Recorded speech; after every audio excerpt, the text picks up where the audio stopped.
Kale, spinach, blueberries, when it comes to health, they get all the headlines. But Britain's most powerful superfood is hiding in plain sight. On the leading nutrient density index, watercress sits right at the top, and it's grown right here in the UK. Gram for gram, watercress is one of the most nutrient-dense foods you can eat. And that's why it ranks #1 on the aggregate nutrient density index, better known as ANDI, and a bit easier to say. ANDI is basically like a scoreboard that shows how much good stuff you get from a food, like vitamins and minerals, in comparison to how many calories it has. And watercress is absolutely packed with vitamins like A, C, and K, along with minerals like iron and calcium, so it's no wonder it's right at the top of the list. What makes watercress really interesting is a compound in it called phenylethyl isothiocyanate, or as it's much easier to say, PEITC. PEITC is a natural chemical found inside watercress, and it's sort of like watercress's secret weapon. When you chew or chop watercress leaves, PEITC gets released, and that's what gives watercress its peppery kick. In fact, here's Tom explaining it a lot better than I can. So generically, isothiocyanates are found everywhere within the brassica group. So whether you're eating broccoli, cabbage, Brussels sprouts,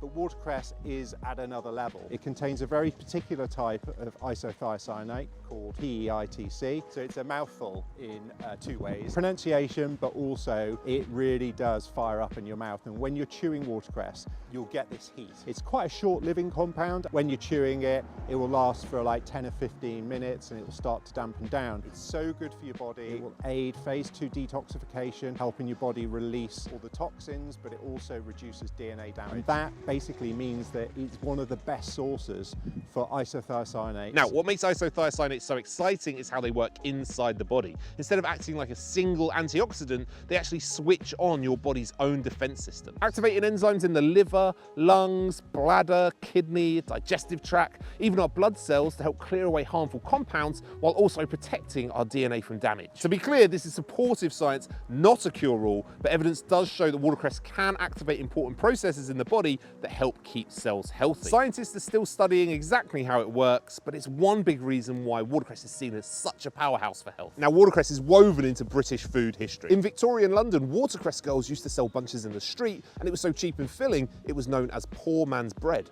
keeping working families fed in the city. But while it was sold in London, its roots were very firmly rural. Hampshire became the heart of Britain's watercress industry, and for over a century, freshly cut bunches were packed onto a steam train and rushed up to London markets. And in fact, the railway line that carried it is so famous, it's still known as the Watercress line today. Even now, we're still using the same spring-fed beds in Hampshire, which continues to be a stronghold for British watercress. And to be honest, the way we grow it hasn't changed much. Our watercress still thrives in flowing natural spring water in traditional beds. In fact, this method is so central to its identity that watercress is now protected in the UK with traditional speciality guaranteed status. Which means if you're eating watercress in the UK, it's the real thing. So why is it overlooked? Well, the irony is, it's not. Tons, and I mean tons, like hundreds of tons of watercress are bought and eaten every year in the UK. Just think of all those salads, sandwiches, soups, smoothies, and yet it still doesn't get the same recognition like kale and blueberries and spinach does, especially when discussing health benefits. It's widely eaten, but totally underappreciated. Somewhere along the lines, watercress slipped out of the superfood conversation,